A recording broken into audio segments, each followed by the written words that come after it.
Notre invitation. Vous êtes ingénieur de formation, titulaire d'une thèse en analyse numérique. Vous avez travaillé à l'IFREMER pendant 20 ans et vous êtes depuis 2012 le directeur général de l'Institut France Énergie Marine. Je vais rappeler très brièvement le contexte de cette audition. Oui. La base de départ, le programme L'Humain d'abord de Jean-Luc Mélenchon qu'il a porté lors de la campagne présidentielle de 2012, auquel s'ajoutent pour cette nouvelle campagne présidentielle les contributions citoyennes postées sur le site JLM 2017. Ces auditions ont vocation à solliciter des experts sur des sujets spécifiques pour pouvoir entendre vos propositions, les propositions apportées pour le pays. Le travail programmatique est coordonné par Charlotte Girard et Jacques Généreux. Nous avons 1 heure devant nous, donc on va essayer d'être synthétique. Le thème des énergies marines renouvelables entre dans le programme plus global, le chapitre plus global des nouvelles frontières de l'humanité. Il faut savoir que la France, vous le savez, a le 2e espace maritime du monde, avec 11 millions de kilomètres carrés, mais seule une infime partie de ce territoire est véritablement exploitée.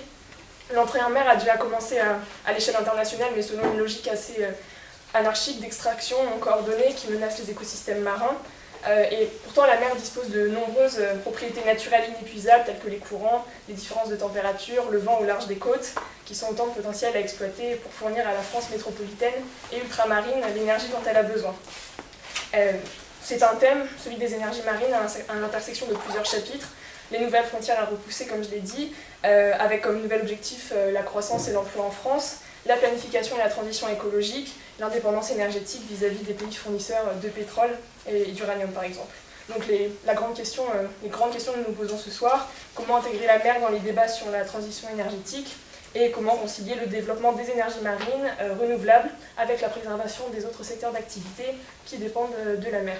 Donc je vais vous laisser on va vous laisser 15 minutes d'introduction et puis ensuite on aura l'occasion d'avoir un échange sur des points plus spécifiques. D'accord. Enfin, n'hésitez pas à m'interrompre, hein, bien entendu. Moi, je vais vous parler effectivement des énergies marines renouvelables, de ce qu'on appelle les énergies marines renouvelables en France, parce qu'il y a plusieurs exceptions. Hein. Les anglo-saxons limitent ça souvent donc à l'énergie des courants, les courants de marée, et puis ou le moteur, l'énergie des vagues. Mais en France, on tient à mettre dans l'ensemble des énergies renouvelables, des marines renouvelables, l'éolien offshore posé, l'éolien offshore flottant, et puis l'énergie thermique des mers. Donc vous avez un peu évoqué tout ça, effectivement.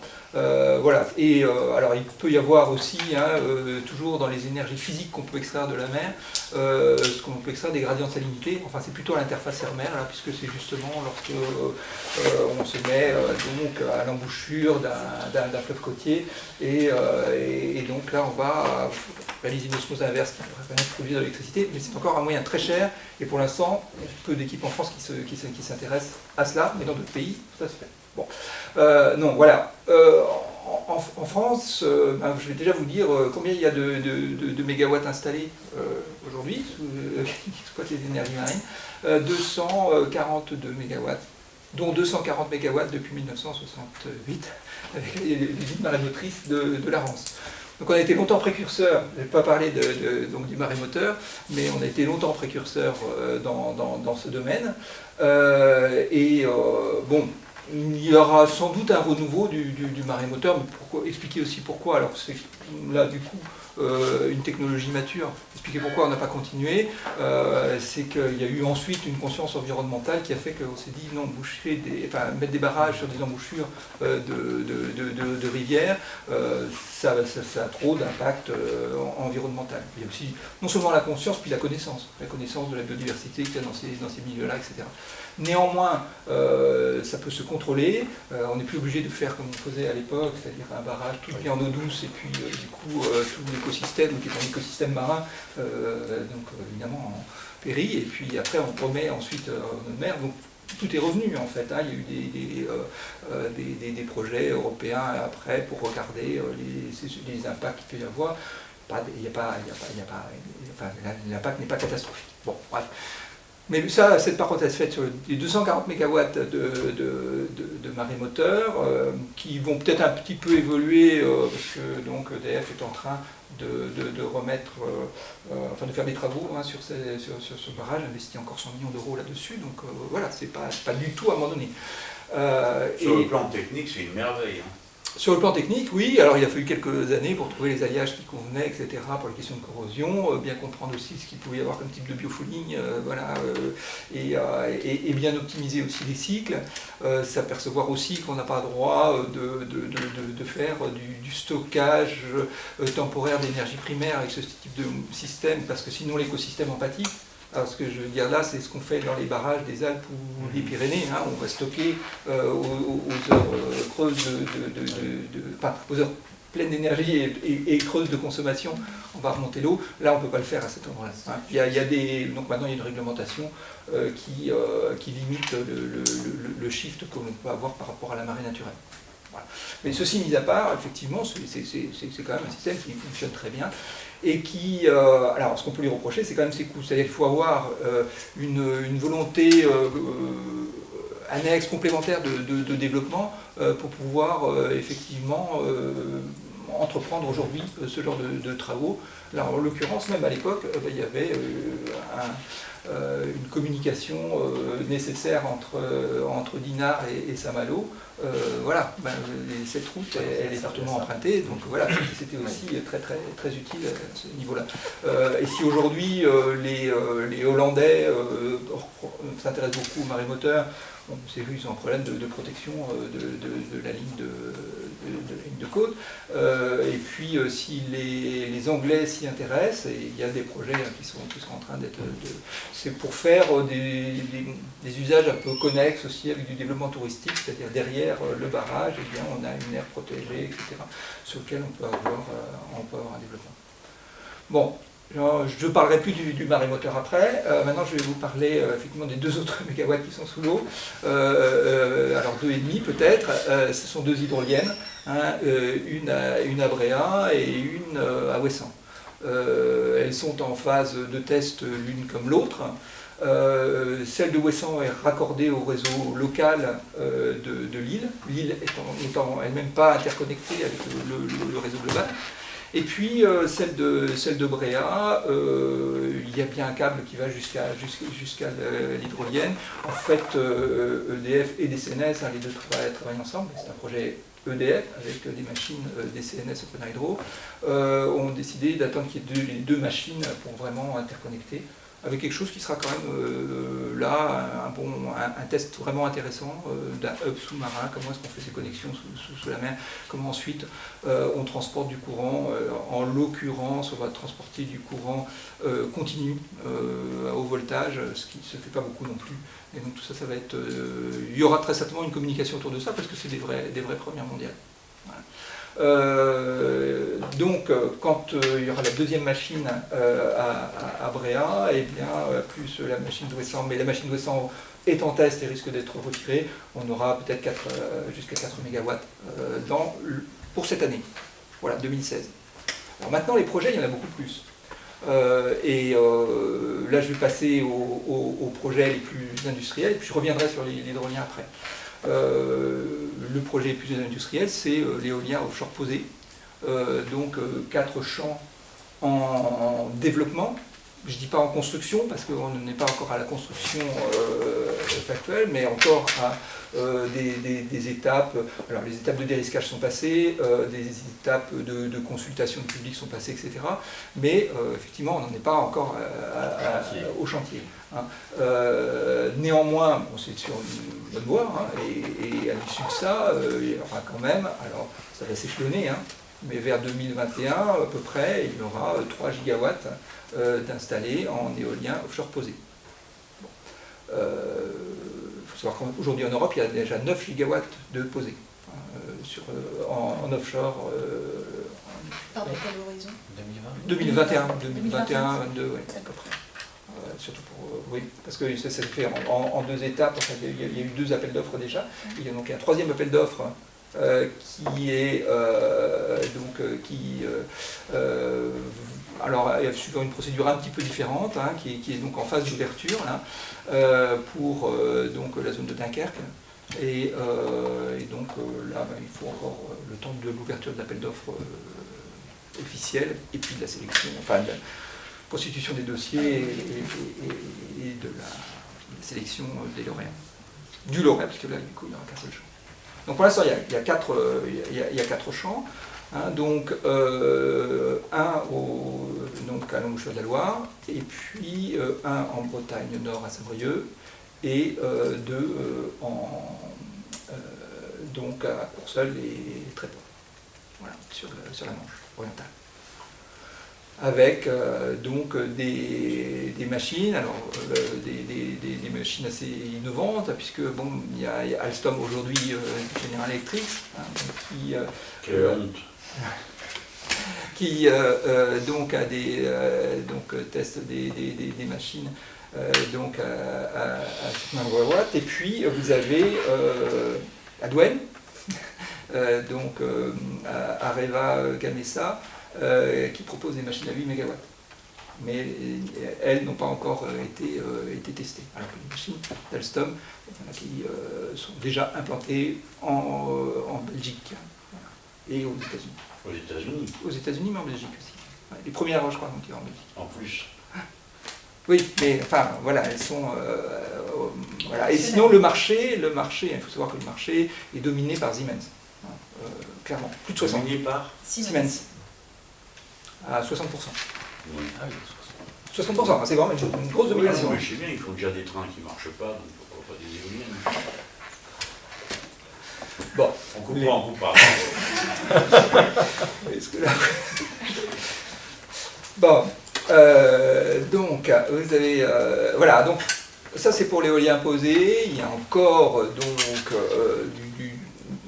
alors, se pose quoi, la question qui se pose ensuite, c'est quel est le potentiel en métropole. Alors, en fait, à l'outre-mer, on parle peu de l'éolien posé, ce n'est pas forcément la technologie la plus adaptée. Donc, parlons là pour de la métropole.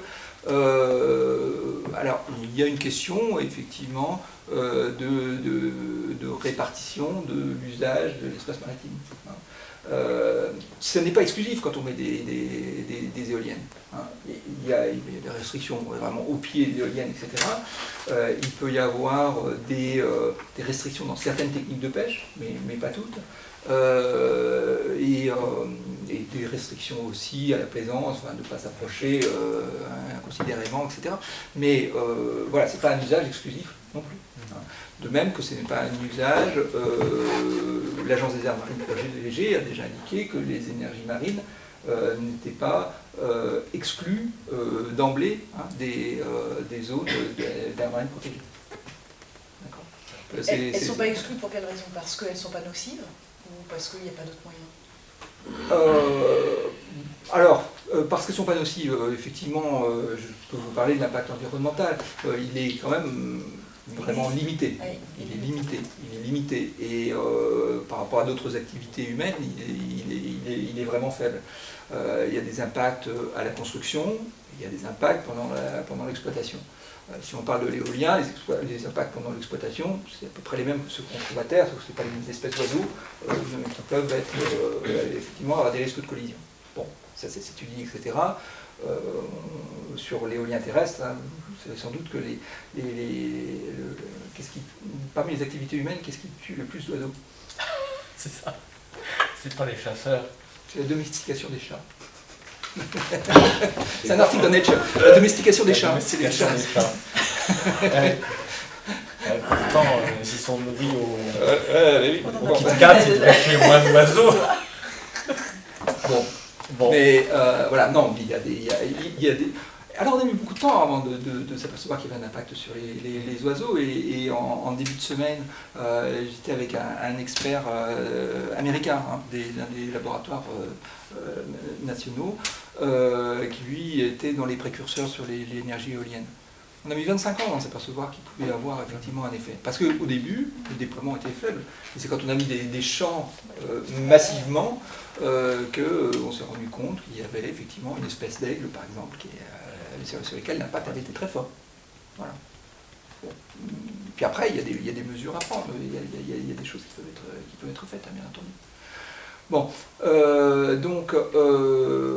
alors, oui, ça c'est parce qu'on a fait un aparté sur l'impact environnemental, je parlais que de l'impact environnemental de l'éolien. L'éolien posé. Et on était sur le potentiel. Et on était sur le potentiel et sur les questions donc de conflits, de potentiels conflits d'usage. Bon. Il y a quelque chose de très important qui doit être mis en place, et là, je pense qu'il faut vraiment que la France ne soit pas en retard là-dessus. C'est dans le cadre de la directive cadre stratégie pour le milieu marin. Il y a une planification de l'espace maritime qui est à réaliser. Alors c'est en cours, hein, ça se fait par façade, etc. Il y a eu déjà des étapes intermédiaires de réaliser de façon à ce que les critères soient les mêmes de façade en façade, etc. Mais maintenant, cette planification n'est pas faite. Et là, on a du retard par rapport à d'autres pays européens. Les pays européens qui, comme l'Irlande par exemple, a eu une politique très tôt, une politique très volontariste de connaissance de sa zone économique exclusive. Et donc, ils ont fait des surveys donc à la fois pour avoir une bonne connaissance océanographique et puis une bonne connaissance surtout du sous-sol et une bonne connaissance des écosystèmes, donc des habitats qui se trouvent dans leur zone économique exclusive. Et ils ont fait ça de manière systématique depuis à peu près une dizaine d'années. Ils ont eu des hauts et des bas puisqu'ils ont eu les problèmes, enfin, la crise financière a beaucoup plus touché l'Irlande que d'autres pays. Donc il y a eu des hauts et des bas dans cette politique, mais en tout cas, ils l'ont très nettement. Souvent, vous voulez dire qu'en France, on n'a pas une connaissance comparable? On n'a pas une connaissance comparable, non. Et même au niveau de la métropole. Sans compter, vous avez commencé par la deuxième zone économique exclusive. Bon, là, c'est sûr qu'on a plus de boulot que les Irlandais. Oui, c'est ça que je voulais demander. Non, mais bien sûr, bien sûr. Oui. Non, c'est pas seulement dû à ça. C'est pas seulement dû à ça. Non, c'est pas seulement Il y a dû à ça. un problème d'investissement. Un problème d'investissement, mais ça coûte cher, effectivement, hein, bien sûr. Mais bon, une partie de... l'organisation n'est pas la même. L'organisation aussi au Royaume-Uni n'est pas la même non plus, avec le Crown Estate, qui est une entité... Voilà, alors, donc le Crown Estate, bon, ça ne nous intéresse pas particulièrement au but de la couronne. Oui, au départ, oui, mais voilà, si, mais non, là en l'occurrence, ils se sentent vraiment investis du devoir d'avoir une exploitation optimale du domaine maritime britannique. Et ça change aussi un peu les choses dans la manière, même dans alors c'est bien le service de l'État britannique, la manière d'approcher les choses de façon à, voilà, effectivement, je veux avoir la connaissance optimale du domaine que je gère, et puis je veux aussi gérer de manière optimale les activités qui s'y trouvent. Voilà. Mais ça, on n'a pas ça en France, clairement pas. On a plutôt une approche très réglementaire, voilà. Nécessaire, hein, ça, il n'y a pas de doute là-dessus. Il y a, je veux dire, les lois sur l'eau, la loi biodiversité qui vient de passer, etc., sont des lois tout à fait nécessaires. Mais vous voyez, on voit que le côté réglementaire, mais en fait, personne n'a en charge cette exploitation. Moi, je viens de l'IFREMER, j'ai un institut pour l'exploitation de la mer. D'abord, on essaie de le dire le moins possible sous cette forme-là. Voilà, c'est... L'exploitation passe par la connaissance aussi. Voilà. Le terme d'exploitation qui a mauvaise exploitation, voilà, qui a peut-être mauvaise presse. Ouais. Voilà. Mais voilà, je pense que ça, c'est vraiment un point important qu'on trouve chez nos voisins. Voilà. Le potentiel de développement des éoliennes. Oui, alors, le potentiel des développements. Dès le Grenelle, dès le premier Grenelle de l'environnement, puis Grenelle de la mer, il a été indiqué qu'il y aurait 6 gigawatts.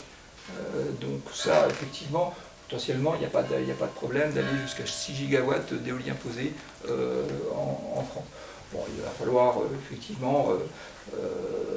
c'est vrai qu'on sent que les appels d'offres sont de moins en moins ambitieux, puisque le premier devait faire 3 gigawatts, donc il y a eu un petit incident technique, il faut ouvrir un deuxième juste après pour aller effectivement jusqu'à 3 gigawatts. Là, un peu plus avec Dunkerque, on ira à 3,5-4, mais on n'est pas au 6 qui avait été prévu pour 2023. C'est ça, c'est ce que j'allais vous dire tout à l'heure. Oui. Ça a été nettement revu à la baisse, tout ça. Ça a été revu à la baisse. Oui. De moitié. De moitié, oui. Puisque là, on est Oui, oui, sur oui, le tout à fait. Ouais. Pour aller jusqu'à 6 gigawatts, il faudrait aller au-delà des 4 champs qui sont en projet. Donc, Et du cinquième qui est donc, il va dans l'appel d'offres. Oui, oui, il faut aller. Oui, ce que je vous dis, ah oui, oui, on ira avec le cinquième, on ira.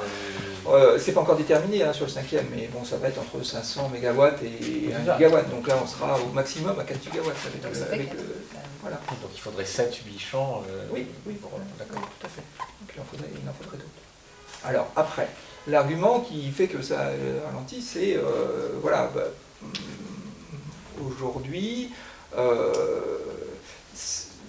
on n'a pas l'intention enfin la politique est de dire de ne pas faire payer donc aux consommateurs un surcoût excessif dû donc à ce développement de l'éolien offshore qui pour l'instant, là, très objectivement, est plus cher que l'éolien terrestre. L'éolien terrestre a baissé drastiquement ses coûts, hein, le solaire a baissé drastiquement ses coûts, on est aujourd'hui au niveau mondial, vous savez sans doute, hein, donc à beaucoup plus de développement de capacités de production électrique par les renouvelables que par soit les énergies fossiles, soit le nucléaire. Hein. Mais c'est essentiellement de l'éolien terrestre et du solaire, avec donc parfois des appels d'offres ouverts, où c'est simplement la loi du marché qui fait que le solaire ou l'éolien l'emporte, hein, même par rapport aux énergies fossiles. Alors c'est dans des régions où l'acheminement, d'abord c'est des régions qui n'ont pas, je pense donc au nord du Pérou, des endroits de ce genre, ils n'ont pas, donc effectivement là du coup il y a un problème de dépendance énergétique, donc ils n'ont pas de pétrole eux-mêmes, et puis par ailleurs il faut acheminer aussi le pétrole, donc soit des constructions de pipes, soit etc. Ouais. Bon, donc aujourd'hui, c'est vrai qu'au niveau mondial, j'étais à une réunion donc, de l'Agence internationale de l'énergie, dans un groupe de travail sur les énergies océaniques. Ça peut être un peu déformé parce qu'on plaide pour notre cause, mais voilà, le constat, c'est que les énergies renouvelables se développent et que les énergies marines, il faut qu'elles fassent, elles ont aussi vraiment une concurrence de marché à considérer, quoi. Voilà. Mais ça peut être une approche. La deuxième, enfin c'est une approche, mais c'est pas la seule. D'abord, on a vécu, je pense aussi, avec du pétrole qui avait des coûts d'extraction très différents et de manière concomitante. Donc il y a eu aussi un mix d'approvisionnement pétrolier, un mix d'approvisionnement en charbon. Il peut très bien y avoir un mix d'approvisionnement en électricité d'origine renouvelable. Et donc, ce qui plaide pour les énergies marines, l'éolien offshore, et puis après je parlerai des autres, mais je vais faire plus d'un quart d'heure d'introduction, enfin bon. Eh bien, c'est que ce qui plaide pour les énergies marines, c'est elles ont pour la plupart, elles sont intermittentes, certes, mais avec une bonne prédictibilité. Même le vent en mer est plus prédictible que le vent à terre. Il y a des taux de charge, c'est-à-dire le pourcentage de temps pendant lequel vos systèmes fonctionnent à pleine puissance, qui sont plus élevés en mer qu'à terre. En ce qui concerne l'hydrolien, il est fortement prédictible. Vous n'avez qu'à demander aux chums, ils savent faire ça depuis 150 ans. Voilà, ils peuvent vous dire ce qui se passera dans 3 siècles, donc ça, il n'y a pas de problème. Quelques petits chiffres, hein, mais bon. Et puis de la météo. Et sinon, pour le houleau moteur, là, on a une prédictibilité, ça c'est physique, hein, qui est meilleure que celle de la météo. Donc on aura toujours aussi un temps d'avance par rapport à la météo, puisqu'il s'agit simplement essentiellement de récupérer de l'énergie qui s'est propagée et qui a été générée par les champs de vent. Donc les champs de vent ont eu lieu avant et vont se propager. Donc la prédiction que l'on a sur la météo va, si vous voulez, va pouvoir être anticipée et avec une très bonne précision en plus. Voilà. Et puis alors l'énergie thermique des mers, là c'est une énergie de base comme le nucléaire. Hein. Donc vous pouvez, là vous en avez tout le temps. Sauf s'il a été mentionné effectivement à un moment le développement dans un proche avenir à La Réunion. Alors à La Réunion, le problème c'est qu'il y a une saisonnalité quand même des températures. Et donc vous n'avez pas eu... Et le projet n'a pas été abandonné à La Réunion? Alors, il est, pour l'instant, oui, enfin, on peut dire qu'il est abandonné. À La Réunion, ce qui se fait, c'est qu'il y a donc comment dire, des expérimentations technologiques sur les convertisseurs, etc., qui se font à La Réunion. Donc, voilà, ça y est, une activité. C'était plus avancé, il avait un programme global d'autonomie énergétique de l'île. Oui, tout à fait. GERI 2030, qui comprenait de la géothermie aussi. Alors, la géothermie, ça a été. Alors, donc, il comprenait de la géothermie, qui comprenait du holomoteur. Il y a eu des tests faits en holomoteur, qui n'ont pas été concluants. Bon, alors, je parlerai du holomoteur de façon générale aussi. Qui n'ont pas été concluants pour l'instant.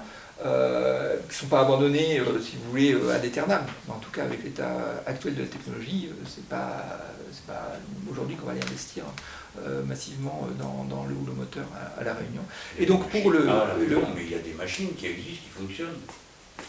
Non J'ai vu une bestiole sur la mer. Oui, mais ça, oui. On a tous vu ça. On a tous vu ça. Vous avez vu Pélamis. Alors, si vous avez vu un grand serpent de mer rouge, c'est la marque Pélamis qui a mis la clé sous la porte. Et dont tous les brevets ont été récupérés de manière publique par l'Écosse.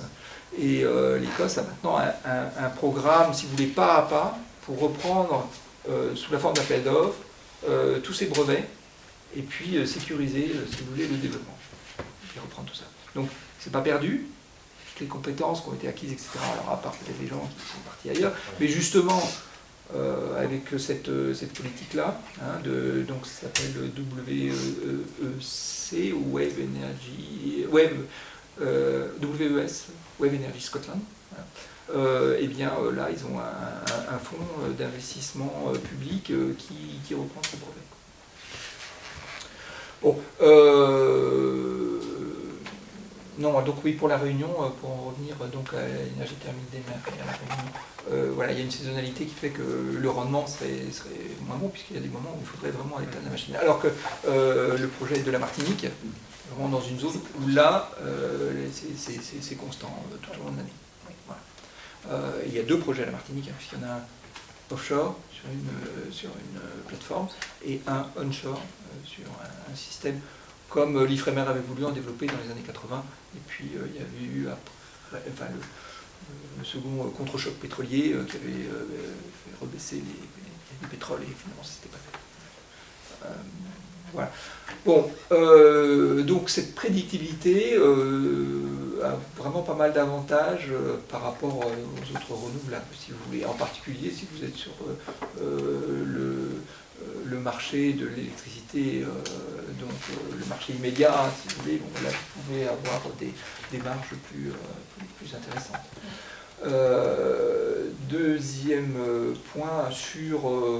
alors c'est peut-être général à pas mal d'énergies renouvelables, mais c'est le peu d'externalité de ces systèmes. C'est de la mécanique, enfin, c'est de l'acier, du béton, et effectivement des terres rares dans la partie stator ou rotor, enfin l'endroit où vous avez des aimants.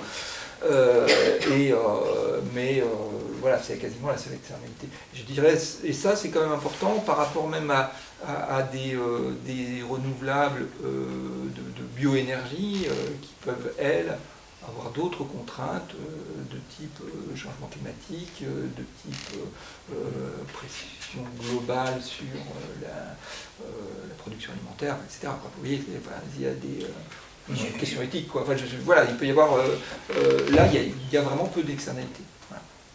Et les stratégies, enfin, pour les systèmes qui sont complètement sous-marins, ça a été avancé pour l'hydrolien.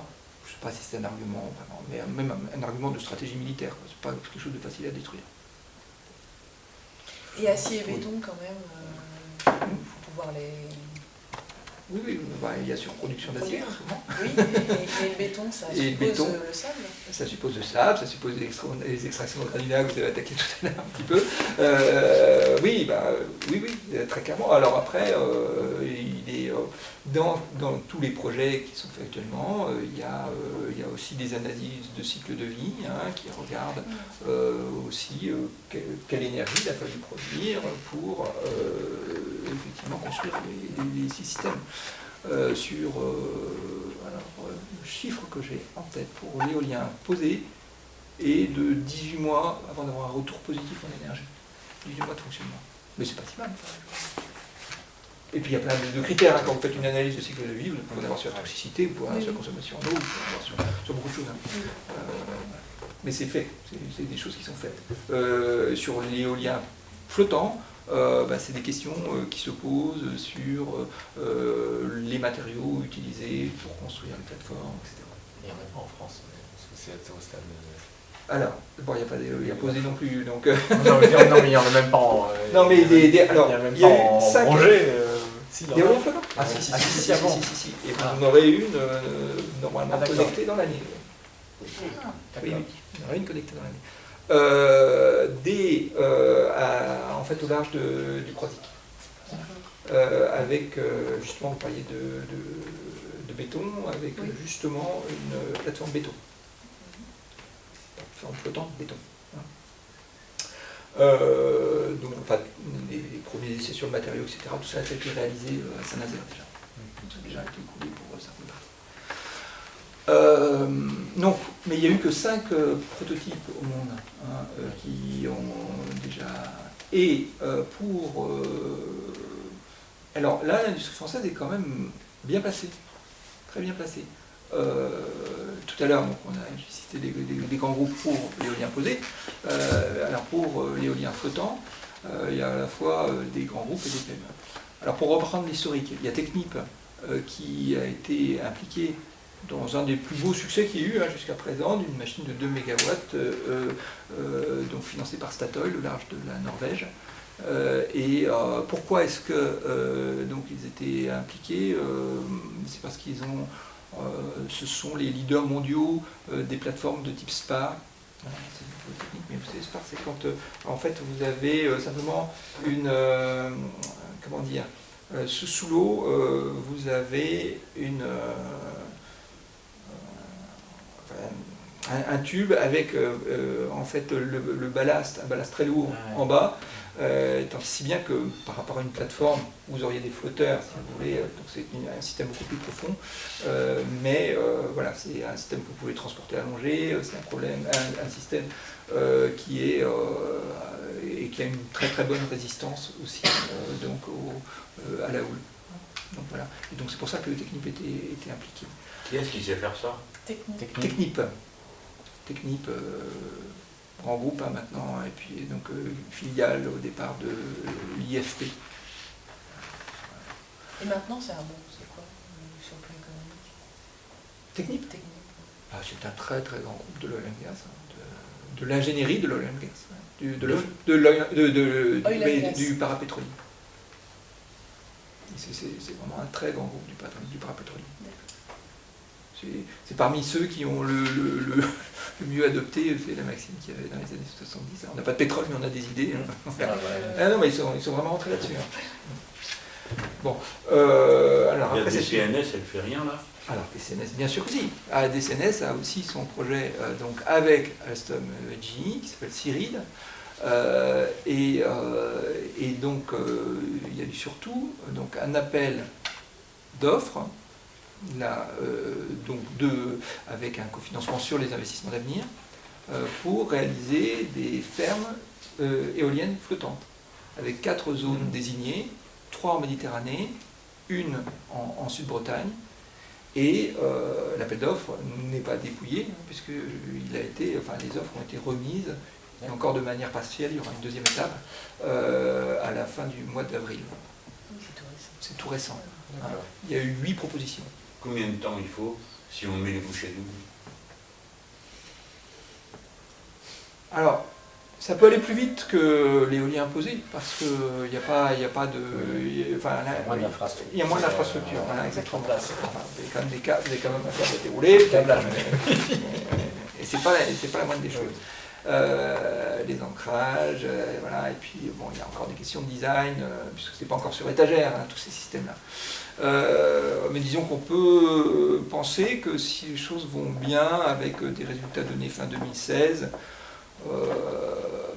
vers 2018-2019, Ça marche. ça peut marcher, ouais. Avec donc là, des... Il faut 2 ans, 2 à 3 ans. 3 ans. pas plus. Et on pose combien? Là, les propositions qui sont faites, de toute façon l'appel d'offres était fait pour ça, c'est de 3 à 6 machines, et avec des machines qui peuvent être certaines à 2 MW, puis d'autres qui peuvent être, il y a d'autres propositions qui sont à 6 MW ou plus. Et tout ça, en 18 mois, le bilan est positif. Pour ce qui est de Ah non, mais alors là, je vous parlais du posé, alors je pense que pour le... J'ai pas les chiffres posé, hein, c'est bien ça que Oui, oui, combien de temps il nous faut? Oui, ça c'est pour le poser, ça c'était 18 mois pour avoir un bilan positif en énergie, 18 mois.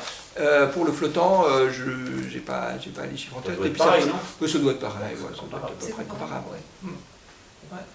Bon. Mais là, on en est encore, alors non plus aux preuves de concept, mais vraiment, voilà, des prototypes, je vous dis, il y en a eu 5 au monde Les seuls ralentisseurs de la décision, c'est la finance disponible et les réglementations pour les marchés, les précautions à prendre, tout ça, non? Il faut encore y aller par étapes et je pense que, si vous voulez, il y a du développement technologique encore à réaliser. Hein. Même s'il y a eu un retour d'expérience par les 5 prototypes qui ont déjà été mis à l'eau, il y a encore du boulot. Mais voilà, on va les faire. Pardon? Non, mais il y a du boulot de recherche, si tu veux, encore à développer. Il y a encore du boulot de recherche. Hein. Oui. Pour que ce soit vraiment Pour que ce soit vraiment opérationnel, de mise au point même des... Quoi? Là, ça ne l'est pas? Non.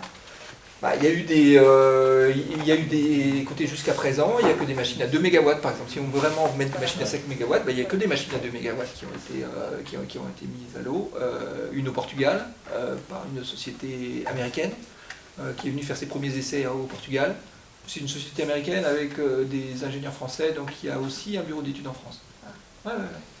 C'est déjà ça de gagner. Et puis donc, effectivement, celle qui va être donc mise à l'eau donc au large du Croisic, là c'est une société française, hein, Ideol. Et puis vous avez donc DCNS et Alstom qui est sur un autre concept. Et puis vous avez Nénuphar avec un concept là différent, puisque vous n'avez plus une éolienne à axe horizontal avec 3 pales ou 2 pales, mais une éolienne à axe vertical. Et ça, c'est du flottant aussi? Du flottant, oui. Ouais. Est-ce que ça change, que ça soit horizontal ou vertical? Beaucoup de choses. Ah oui, d'accord. Alors ça change le rendement est moindre pour les machines à axe vertical, donc il faut être assez subtil pour vraiment bien optimiser ces machines. Mais par contre, votre centre de gravité est beaucoup plus bas, donc vous avez besoin d'un flotteur de bien moindre taille, et donc là vous allez gagner aussi donc en coût d'investissement initial, puisque vous n'êtes pas sur une énorme barge, une énorme plateforme, mais sur une plateforme de taille plus raisonnable. Plutôt pour le flottant. C'est plutôt pour le flottant, c'est vrai que c'est pas quelque chose qui est proposé pour l'instant, non, c'est pas pour le poser, non.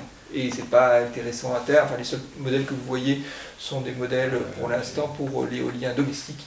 Alors, vous avez parfois des systèmes à axe vertical, mais sinon sur les systèmes de grosse production, tout est à axe horizontal. Et puis il y a eu une... Vous savez que... Bon, ça c'est des questions de développement technologique. Il y a aussi une convergence vers une solution. Il y a des économies drastiques qui interviennent. Hein. Pas seulement l'économie de la chaîne de production, mais même je dirais de la chaîne de valeur, des brevets, etc. Enfin, tout effectivement concourt à ce qu'à partir du moment où il y a convergence vers une solution, que les coûts baissent. Quoi. Voilà. Donc, bon, c'est pas une solution qui sera adoptée à terme, enfin, a priori non, il faudrait vraiment une grosse rupture technologique, et puis pas même non plus sur l'éolien posé, mais sur l'éolien flottant, la question se pose du fait de la réduction du coût des flotteurs. D'investissement. Alors, je vais revenir sur l'hydrolien maintenant un petit peu, si vous voulez. Sur l'hydrolien. Vous avez fini avec ceux qui plaident pour les énergies marines renouvelables? Oui. Flexibilité, Voilà, et puis alors le marché mondial, et puis alors voilà, et puis alors il y a le marché mondial aussi. C'est-à-dire que nous avons la chance de pouvoir nous faire les dents sur, tant en métropole et puis aussi, je parlais d'outre-mer, un potentiel énergétique de ces différents types d'énergie qui est vraiment très important. On a le deuxième en Europe pour l'éolien offshore, pour l'hydrolien et sans doute pour le houlomoteur. Donc on a vraiment un très bon potentiel. Donc ça permet, si on a la volonté de déjà développer ça chez nous, de mettre ça dans notre mix énergétique, d'avoir nos propres économies d'échelle et d'avoir de construire, voilà, de se construire des compétences, de se construire une industrie et qui va à l'export. Toute la politique de subventionnement qu'il y a aujourd'hui est bien aussi dans cet esprit-là. Oui. C'est du bon colbertisme. C'est vraiment, voilà, Pourquoi? comment dire, on vous subventionne. Vous êtes chez les planificateurs aussi. C'est pas du gros mot pour nous tout ça. Non, mais on vous subventionne de manière à ce que, effectivement, vous passiez certaines étapes qui vous mettent ensuite en position de pouvoir exporter. Mais, de l'autre côté, le financement est quand même tellement lent en France, quand même, il faut le dire, ce qui est, la réglementation est aussi, elle se simplifie. Il y a eu pas mal d'étapes de simplification dans la réglementation, des simplifications sur les recours, des simplifications, c'est un point aussi quand même, qu'on n'a pas abordé sur l'éolien posé, mais on aurait pu avoir depuis longtemps des fermes éoliennes posées, tant donc en Manche, au Tréport, et Fécamp, Fécamp surtout, que en Méditerranée. Un grand groupe comme Total a baissé les bras à un moment, quand même, alors qu'il souhaitait expérimenter ça il y a plus de 12 ans. Et dans les Outre-mer aussi. Dans les Outre-mer aussi. Je reviendrai sur l'Outre-mer où les solutions sont un peu différentes, mais pas sur l'éolien posé. Sur l'éolien posé, il n'y a pas eu grand-chose. Non. Il y a un groupe qui se caractérise, il y a une entreprise française qui est plutôt une entreprise de taille intermédiaire, c'est Vernier, le groupe Vernier, qui développe un marché de niche très intéressant sur l'éolien terrestre, avec des éoliennes qui peuvent se rabattre en cas de cyclone. Voilà. Et là, ils ont effectivement tout un marché qu'ils ont commencé par développer sur l'outre-mer français, puis ensuite ailleurs. Donc voilà, aujourd'hui, dans les investissements d'avenir, on vous donne de l'argent qu'à ces conditions, que d'avoir un plan industriel qui permette d'aller plus loin. Alors le marché, après, il existe en Europe, parce que si on est les deuxièmes, c'est qu'il y a bien des premiers quelque part sur le marché britannique. En Britannique au sens large, il y a le Royaume-Uni et puis c'est pas les Britanniques, les Irlandais. Non. Vous avez besoin de grands ennuis là. Vous allez couper aussi. Couper. Non, mais les îles britanniques, pourtant on dit bien les îles britanniques. C'est pour ça, c'était de la géographie. La météo marine. Voilà, c'était de la géographie. Voilà, bon, donc Irlande et puis Royaume-Uni. Et puis alors il y a tout un marché international avec sur l'hydrolien vraiment un potentiel en Asie, un potentiel en Amérique du Sud. Voilà, sur lequel effectivement il y a déjà, même une boîte comme Sabella, donc qui est une PME, regarde déjà, bien entendu, les marchés à l'international, surtout, comme je vous l'ai dit, on serait capable de développer tous les domaines des énergies maritimes renouvelables. J'ai pas parlé du houlomoteur. Alors je gardais pour la fin le houlomoteur. Non, mais allez-y, le houlomoteur, ça m'intéresse, on m'a expliqué que ça revenait sur la plage, des catastrophes, mais je crois pas. Voilà. Bon, donc, avant de parler du houlomoteur, je vais finir sur l'hydrolien avec le fait qu'il y a quand même aussi eu un appel d'offres toujours dans le cadre des investissements d'avenir, pour des fermes hydroliennes. Et il y a 2 fermes qui ont été retenues, qui seront Aurat-Blanchard, et elles devraient être opérationnelles vers 2018. Une ferme avec du matériel des CNS, Open Hydro, et une ferme avec du matériel Alstom GE. Et derrière 2 groupes de producteurs d'électricité, EDF-EN d'un côté et Engie de l'autre. Et ça va nous mettre aussi dans une bonne position au niveau mondial, parce que ça va, donc on va réaliser 2 fermes qui ont tout, voilà, quasiment 20 MW. Au Royaume-Uni, ils font pas mieux à cette échéance-là, avec un projet sur lequel ils font beaucoup de publicité qui s'appelle Made Jane, où ils disent qu'ils vont aller jusqu'à 130 MW, mais finalement c'est un projet à étapes, et la première phase, elle est aussi aux alentours de 20 MW, et avec des machines, là aussi, de 2 types différents. Donc nous on présente 2 projets, là où les Britanniques en présentent qu'un, mais finalement c'est à peu près les mêmes finalités. Dans le jeu, il y a aussi les Canadiens, dans la baie de Fundy, qui là aussi essaye plusieurs machines, et donc il y aura aussi ces capacités aux alentours de 20 MW. Bah, ça sera une étape de franchie, puisque là on aura déjà donc, une petite centrale, si vous voulez, de plusieurs machines, avec toute la connectique sous-marine qui va bien, et puis on aura des montrées. Voilà. Un début hydrolien. Le houlomoteur maintenant. Alors le houlomoteur, c'est la première idée qui vient quand on pense aux énergies marines, parce que c'est ce qu'on voit, c'est ce qu'on prend dans la figure, ainsi de suite. Bon. Alors c'est le domaine dans lequel il y a eu le plus de brevets en tout genre, avec des systèmes très, très différents. On peut dire qu'il y a une botanique de systèmes, si vous voulez. Bon, et le problème, c'est qu'effectivement, jusqu'à présent, il n'y a pas eu de fiabilité, une maintenabilité, si vous voulez, sur plusieurs années de ces systèmes. Certaines ont passé l'hiver, ça y est, c'est passé en Australie. Voilà, ça commence à venir. Enfin, c'est quand même très, très difficile. Et donc, qu'est-ce que ça difficile? C'est que, en fait, entre le moment où vous récupérez de l'énergie, un jour moyen, voire même un jour médian en taille en hauteur de vague, et donc l'énergie moyenne ou même l'énergie médiane que vous allez devoir traiter, eh bien, est à 2 ordres de grandeur inférieure à l'énergie maximale que vous allez devoir encaisser un jour de tempête. Voilà. C'est tout simplement ça. C'est-à-dire que vous avez la densité de l'eau est tellement forte, si vous voulez, que quand vous passez au mode tempête, vous êtes dans un milieu extrêmement destructeur. Donc c'est de la physique, quoi, si vous voulez. Et donc, bah, vous allez faire votre design pour les 300, voilà, pour les 330 jours de l'année. Et vous avez intérêt à faire votre design pour les 330 jours de l'année où ça va bien passer, en même essayant d'aller racler le plus bas possible, donc dans les petites vagues, les petites houles, etc., pour que ça fonctionne le plus longtemps possible dans l'année. Mais il faut, vous avez une tempête. Voilà. Alors après, là aussi, il y a plein de brevets là-dessus, d'aller immerger votre système, d'avoir des systèmes qui soient au milieu de la colonne d'eau plutôt que d'être en surface et d'être soumis au déferlement.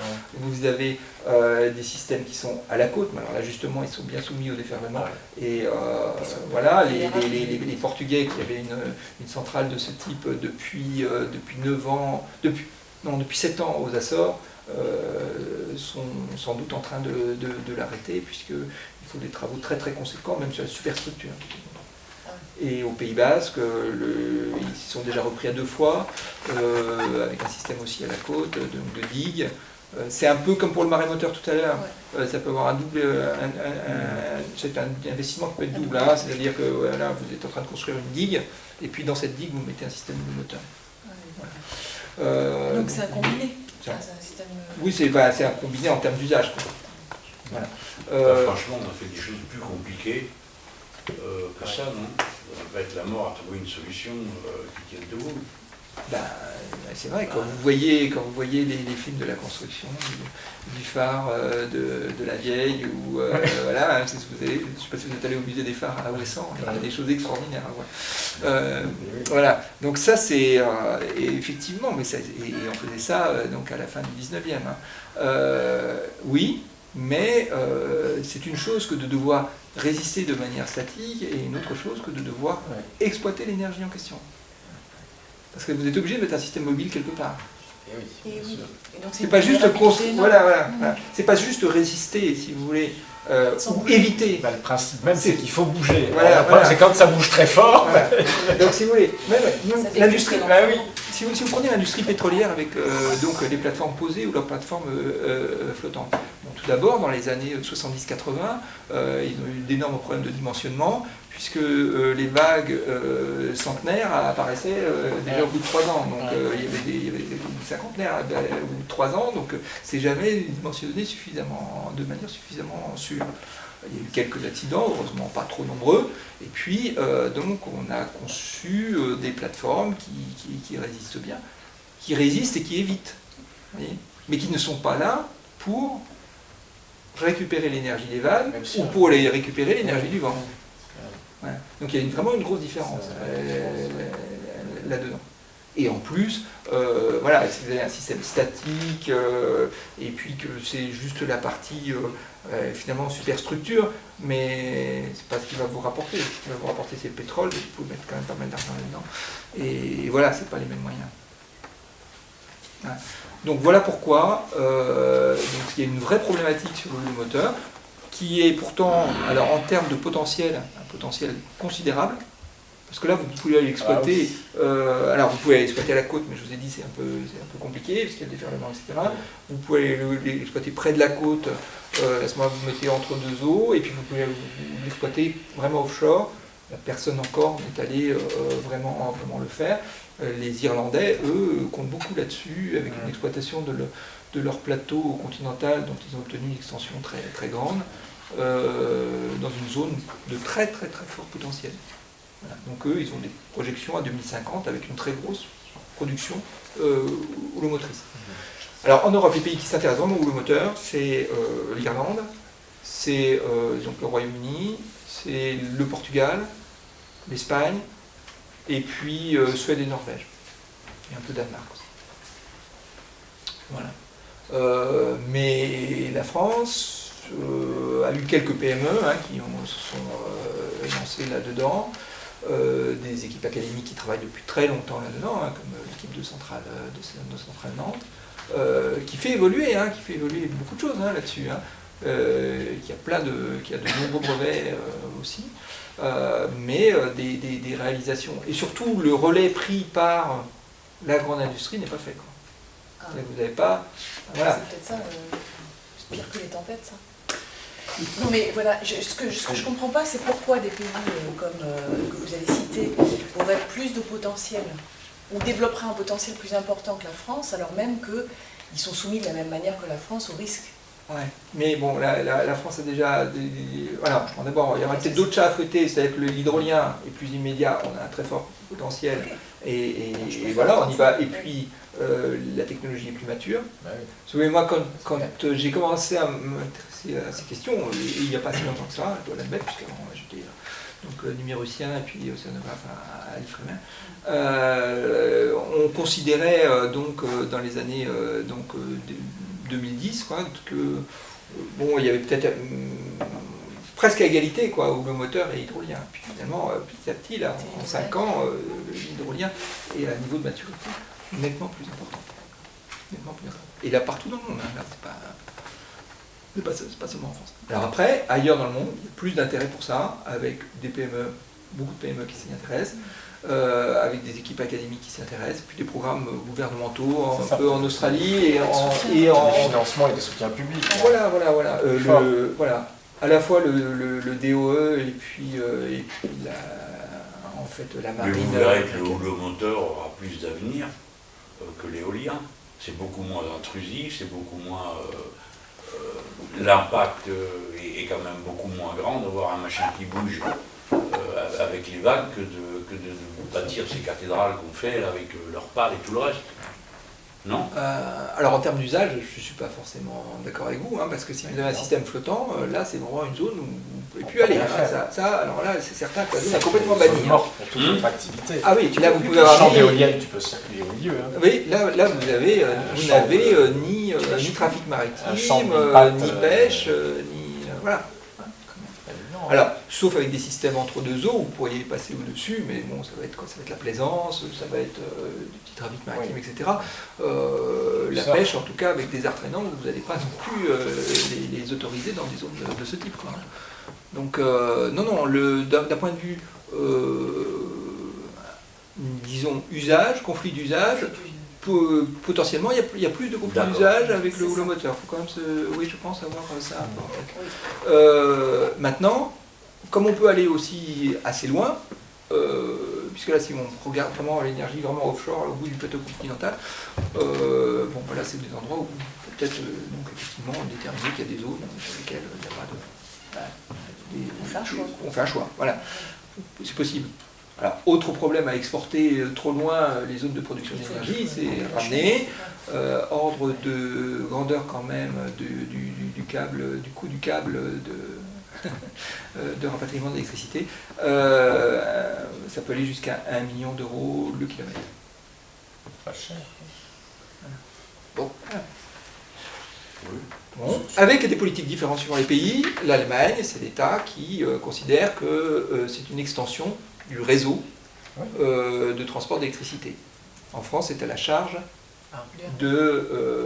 alors, réglementairement, etc., ça peut être, si vous voulez, quand même sous maîtrise d'ouvrage RTE ou RDF, suivant la puissance, hein, mais néanmoins, le coût supplémentaire doit être supporté par le développeur et reporté dans son coût de production d'électricité.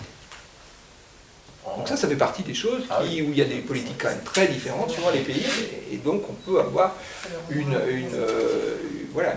politique plus volontariste, si vous voulez, d'extension du réseau à la charge du contribuable général plutôt que du consommateur d'électricité.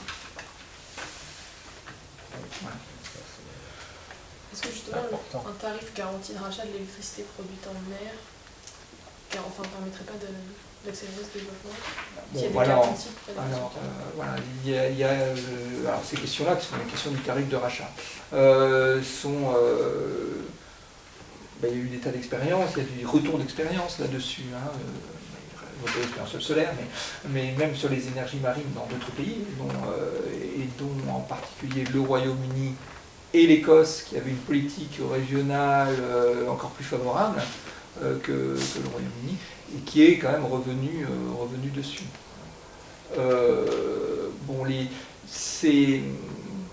La crainte que l'on peut avoir avec ce genre de choses, ce sont des effets d'aubaine, si vous voulez, et qui ne tirent pas forcément les prix vers le bas ensuite. Il faut savoir combien de temps on va maintenir. Donc la politique aujourd'hui, c'est plutôt une politique d'appel d'offres, où effectivement on va définir un tarif. Voilà, on va s'engager, effectivement, une durée longue à ce tarif-là, mais bon, à chaque fois qu'on va faire un nouvel appel d'offres, ça va changer, quoi. Donc, c'est quand même, c'est sans doute plus positif, quoi. Mais c'est une question sur laquelle, alors là, il y a eu énormément de réflexions, et du côté de l'État, à la Direction Générale Énergie Climat, à l'ADEME, et puis aussi avec les industriels. Les industriels n'étaient pas forcément non plus systématiquement pour un tarif de rachat. Pour un tarif de rachat fixe, si vous voulez. Donc, sur le plan économique, sur le moyen, selon vous, c'est une question le plus évident ou efficace pour intervenir, ce serait plutôt dans l'investissement public dans la... c'est une des structures, dans les réseaux, ça peut déjà, c'est-à-dire ça montre aussi, par rapport à ce que si on a fait une bonne concertation au départ et qu'on a dit que cette zone va être une zone de développement d'énergie marine, il faut à la fois avoir,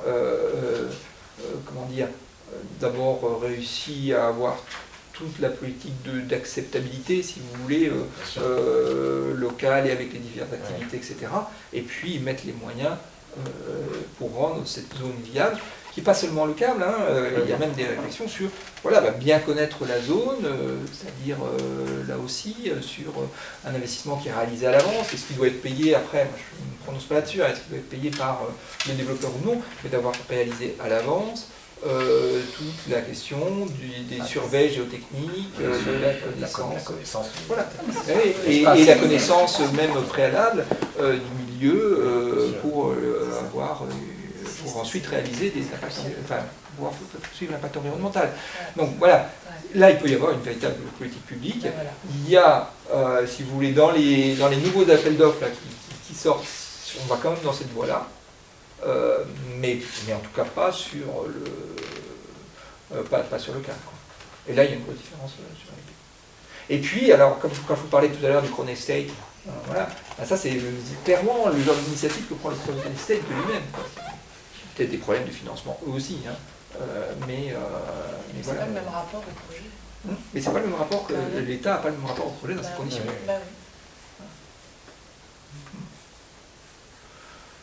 Un petit couplet sur l'énergie thermique des mers, on n'a pas un peu descendu. Ah oui, énergie thermique. Non, je vous en prie, je suis un peu intéressable là-dessus, donc je sais pas, vous aussi, vous êtes arrêté. On va tenir trop longtemps. Non. Bon, énergie thermique des mers, donc là, il y a un potentiel, mais qui est aujourd'hui donc avec un coût d'exploitation élevé. Hein, donc il faut... les plus gros prototypes sont des prototypes à quelques centaines de kilowatts, 1 ou 2 mégawatts, je ne sais plus là. Donc il y a des prototypes à la fois aux États-Unis, au Japon, Corée. Voilà, mais il y a un très beau projet donc, à la Martinique hein, de DCNS, donc qui lui est à 14 MW, et puis donc, avec offshore, donc, sur une plateforme, et puis donc un système un peu plus petit à terre. Alors, quelle est la difficulté là? La difficulté, c'est effectivement de baisser les coûts parce que les structures sont chères. Quoi. Structure, vous êtes vous avez des tuyaux faites pour aller pomper l'eau, hein, l'eau froide, qui sont de grande longueur et de grand diamètre. Voilà. Donc c'est vraiment voilà, c'est un des points clés. Le deuxième, ce sont les échangeurs.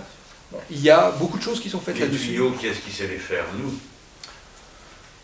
Oui, avec il y a des grands groupes qui travaillent, acier, élastomère, il y a beaucoup de choses. Beaucoup de solutions qui sont proposées.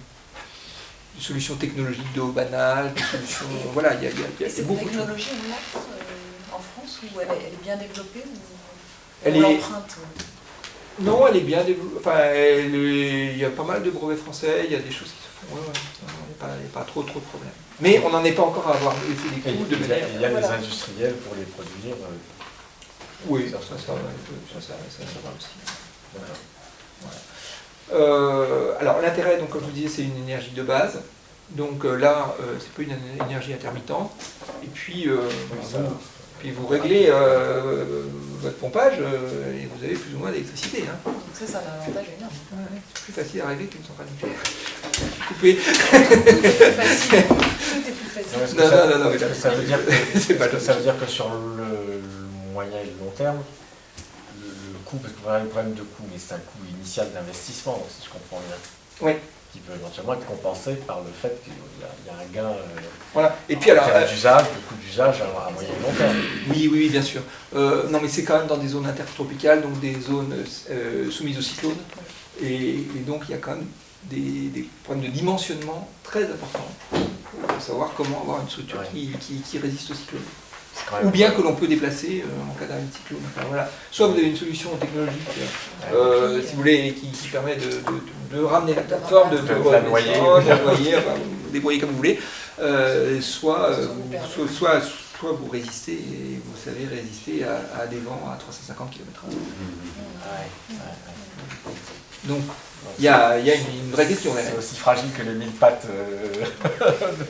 Voilà, voilà. moteur. Alors par contre, là, si vous voulez, ça a un potentiel énorme. C'est bien qu'on développe ça dans nos outre-mer, parce que ça fait vitrine Oui. pour des tas d'îles où la production d'électricité est très chère. La production d'électricité par hydrocarbures, aux Marquises, à Wallis et Futuna, c'est des prix d'acheminement, c'est exorbitant, sans compter bien entendu le bilan carbone. Là, on est vraiment sur Bien sûr, sur l'alimentation de proximité. Alors comment on fait par exemple dans le projet Martinique pour affronter ce défi justement des cyclones? Quel est le choix qui est... Sur la solution technique, là je ne la connais pas. Donc quoi, pardon? La solution technique, je ne la connais pas. Donc, il y en a une quand même. Mais il y en a une, oui, bien sûr, Oui. bah oui, puisque le CNS avance là-dessus. Oui, donc c'est pas rédhibitoire. Mais voilà, ça va être du coup, ça va être une première machine à C'est deux. une prise de risque. Voilà. Mais comment est-ce qu'on travaille dans tout ça? Est-ce qu'il y a une coordination? Est-ce que l'ensemble des PME ou des groupes, des industriels qui travaillent sur les énergies de la mer sont coordonnés? C'est votre travail. Voilà. Alors en ce qui concerne la... ça, Voilà. En ce qui concerne... planifier? Ah non, planifier, Ah bah, non. Ah, Non. j'ai peur. Non. Donc Mais- vous êtes censé faire du go-between, de animateur d'ambiance. Ah bah plus que ça.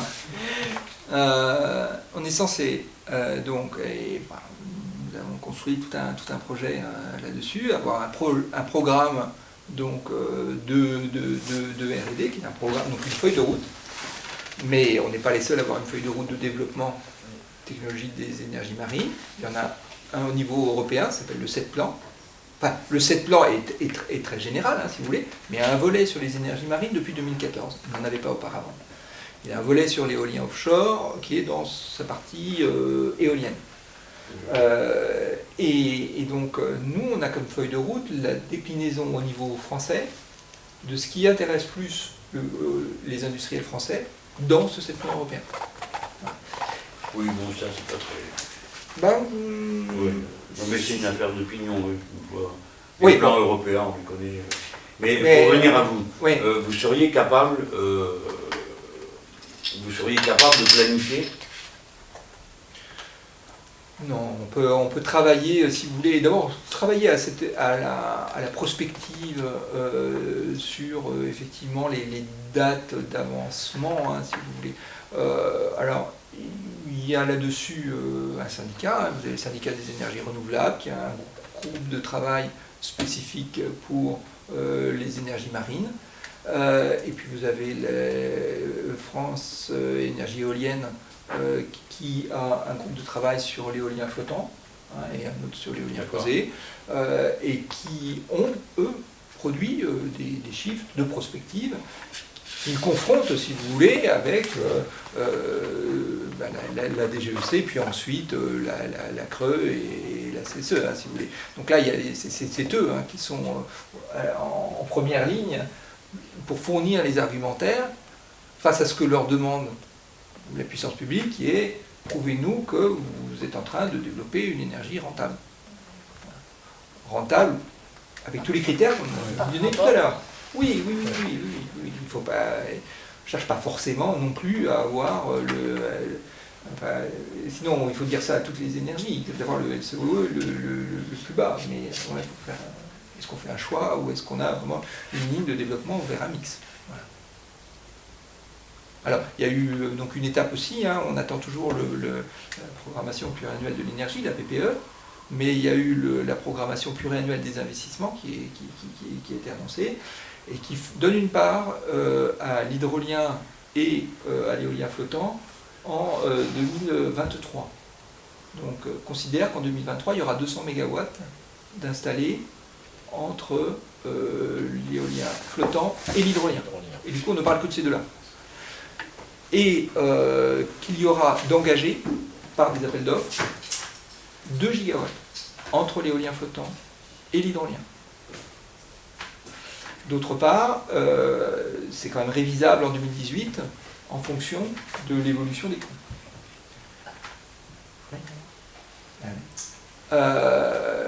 Et de qui gouverne? Qui gouverne ça? Non, je dis, et de qui gouverne? Et en Ah oui, fonction- bien sûr, en oui, fonction de- évidemment. D'accord. Oui, en 2018. c'est sûr. Voilà. Voilà. Ça, c'est pour vous donner une note assez positive quand même aussi. Hein, c'est ça qui nous importe. Bien sûr. Il y a quand même une capacité. Mais non, mais il y a une capacité, il y a la une capacité de production, la volonté, le les financement, brevets, qui relève le de la savoir-faire, voilà, c'est ça qui nous intéresse. Est-ce que c'est raisonnable de notre part d'avoir imaginé que l'économie de la mer représentait un secteur d'expansion, de savoir-faire, d'intelligence, d'emploi, voilà. Bien sûr, bien sûr. Vous avez une idée, ou pas, enfin une idée, je veux dire, dans le cadre de votre organisme, parce que c'est pas l'objet principal, vous avez peut-être des enquêtes ou des éléments d'information sur l'emploi, l'effet sur l'emploi. C'est les chiffres les plus controversés. Oui, je sais bien, forcément. forcément. Et puis ça dépend à quelle échéance. Voilà. Là, il faut vraiment essayer d'avoir aussi le syndicat des énergies renouvelables, si vous pouvez les inviter. C'est plus là, c'est vraiment de faire ça. Alors, nous, par contre, dans les recherches que l'on coordonne et que l'on anime, il y a des recherches aux différents niveaux. Il y a ce qui concerne la ressource, donc bien connaître la ressource en vent, la ressource en courant, la ressource en vague, etc. Donc, continuer à faire de l'océano-météo, si vous voulez, très ciblé et à toutes les échelles utiles, qui sont des outils simplement pour avoir une meilleure idée du productible ou pour avoir une meilleure idée du dimensionnement des machines. Voilà, tout simplement. On travaille sur la caractérisation du site, mais physique, c'est-à-dire effectivement connaître le sous-sol, connaître le transport sédimentaire, etc. Aussi sur ce volet-là. On travaille sur les verrous technologiques qui peuvent exister tant sur les flotteurs, sur la connectique sous-marine, de très gros progrès à faire encore en électrotechnique sous-marine, l'électrotechnique de puissance, etc. On travaille et puis sur des calculs de structure, ce qu'on imagine en ingénierie en général. On travaille sur l'impact environnemental pour faire évoluer les méthodologies d'études d'impact, pour qu'elles soient adaptées, pas simplement transposées de manière inconsidérée non plus, parce que vous avez jusqu'au boutisme dans tous les sens. Donc voilà, on fait travailler là du coup, on a des groupes de travail, on arrive à faire venir à la fois les industriels, les académiques, les ONG. Voilà, et on écrit des guides méthodologiques à partir de la rencontre de ces experts-là, et qui sont du coup nettement mieux admis. Donc ça c'est vraiment... Donc le go-between, il est important aussi, vous savez. Et donc on va avoir, là, enfin c'est dans notre feuille de route, mais on n'a pas encore, des volets sur la partie acceptabilité sociale, voire même sur la partie économie, avec les différents paradigmes qu'il peut y avoir, puisqu'il y a différents marchés, bien entendu. Voilà, donc on est vraiment dans notre objectif. Et en termes d'efforts de recherche publique en lien avec les offres de formation en France, vous diriez que on est à la hauteur de nos ambitions? Ah non, évidemment, je vais dire. Ah là, c'est le jeu en profiter pour dire qu'effectivement, il en faut beaucoup plus. Écoutez, au départ, sur France Énergie Marine, il pouvait y avoir 34 millions d'euros sur 10 ans. Pour l'instant, on est avec un programme sur 3 ans, effectivement, à 10 millions d'euros d'investissement d'avenir. Voilà. Mais ça a été pas mal retardé. Et puis, sur ces 34 millions d'euros, il y a une partie qui va aller aussi au financement, toujours des EMR, mais des sites d'essai, donc CEMREV d'un côté, et puis Sénéo à Bordeaux, qui fait de l'hydrolien estuarien. Voilà. Mais c'est dans un partenariat privé-public. Oui. Ah oui, complètement. De financement. Voilà, et puis oui, c'est-à-dire qu'on a bien sûr, alors ça fait levier sur d'autres argents publics d'une part, et sur de l'argent privé d'autre part. Et le ratio que l'on a d'expérience, pour l'instant, c'est 50% sur les investissements d'avenir, 20% sur de l'argent public, autres collectivités territoriales, et puis aussi l'apport des établissements publics de formation, de recherche, etc. Et puis 30% qui vient effectivement du privé. Des programmes de recherche qui sont du coup aussi compatibles avec la réglementation européenne sur les aides d'État. Il y a ça aussi là-dessus. Je pense qu'il faut On arrête là. Oui. Merci On beaucoup. on vous a retenu un peu plus longtemps, je crois, que ce que vous Merci aviez beaucoup prévu. d'avoir Mais, accepté de venir. Et déjà, j'espère- Tout à Oui, fait. oui, bon. Brest. Éclairant. J'ai l'accord de mon conseil d'administration, hein, je ne fais pas ça. Non, bien sûr. Oui, bah, dites-leur de ma part qu'il vaut mieux. Mais, Non, mais voilà, mais pour être tout à fait transparent, non, mais c'est ce que Voilà. je veux dire. de toute façon, Non, on est très intéressés à ce que c'était notre tour. Beaucoup de relance. Vous voyez, vous avez vu le CMF, il y a des gens du cluster maritime français. Oui, oui, oui. Oui, oui, parce que d'abord, je suis un habitué des amis, je les connais maintenant. Et l'idée, ce serait que ce serait un volant d'entraînement considérable sur l'année française. Si on faisait ça, comme on a déjà fait dans le passé, c'est-à-dire en mettant beaucoup le paquet d'un coup, en mobilisant les énergies, l'enthousiasme, les trucs de français. Ce qu'on a fait,